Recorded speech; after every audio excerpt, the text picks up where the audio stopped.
Жижигрүүлсэн 76 тойргийг хуваах ажил нэг нь дууслаа. Гэхдээ энэ бэлэн хуваалт үнэхээр ичгүүргүй найруулж өндөрснийг бид бүгд харсан. За жишээ нь Хөвсгөл ба Өвөр хангаа аймагуд 100 гаруйс 120 мянган хүнтэй. Тэдэнд 3 мандат олгож байгаа нэг депутатад ойролж байгаа 40 орчим мянган сонгогчийг улсын хурал төлөөж асуудлыг нь шийдэж өгөх шаардлагатай болж байгаа юм. Гэтэл 71 мянган хүнтэй Хинтээ аймагт 3 мандат хуваарлажээ. 71 мянган сонгогчийг 3 гишүүнд хуваахлаар нэг депутатад 23 мянган хүн ногдноо доо.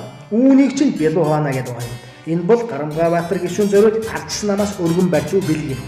Арга би Чингисийн удмын хун тайжун тийм учраас би нэг тойрог тэр чигээр нь өвлөх ёстой ухааны юм шиг юмараа сууж шít. Хүнийхээ тоог хүртэл хар. Нэг нь 10 хэдэн мянган хүнтэй байгаад нэг нь 6 мянган хүнээр илүү ингэж тавьж хуваарлж болдгийм үү? Ардчсан намынх нь Оросоос хойвст буюу хүний мөс гэдэг үг мэддэггүй л дээ. Одоо энэ та нарын хийгээд байгаа юм чинь та нарын төлөө санд өгдөггүй сонгогчдыг шийтгэл болж харагдаж байна шүү дээ. Сүхбаатарын та нарын төлөө санд өгдөг учраас аваач та нар нэг тойрог нь булааж авч байна. Говьалтаа санд өгдөг учраас говьалтаг нэг тойрогоор шийтгэж байна.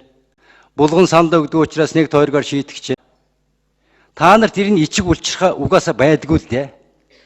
Одоо ер нь та нар шулмын төрхтэй болж байгаагаа мэдрэхгүй байна уу?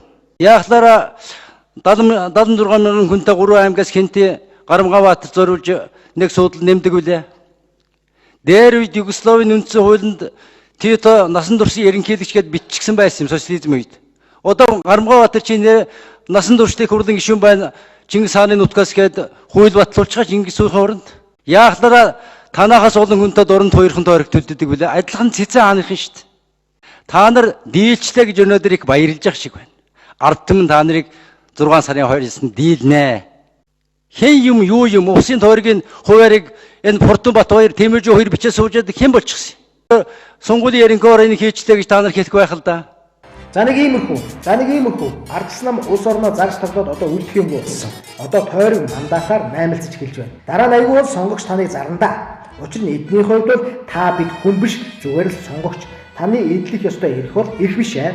Харин ардчсан намынхны наймаалцаж бэлэн хуваах эрх ашиг юм шүү. Гэдгийг л ил додор хэлж таныг биднийг намайг ирээ цэргүүд оромжилж байгаа юм. Нэг нэгэндээ бэлэн хуваах замаар улаан цайн ийм тэнцвэргүй хуваарлалт хийж наймаалцаж бэлгэлснээр Монгол улсын сонгогчдын эрх ашиг уландаа гიშгэж Монгол орны өнцөг булан бүрт овоорсон шийдэх ёстой асуудлуудыг эзэнгүүдүүлж байна. Эзэнгүү газар хэн яадаг вэ дээ? Боохоогоор тонгочдог шүү дээ. Өнгөрсөн жилүүдэд яасныг санаарай. Харин тэр боохол ардчсан намтай байх болов уу?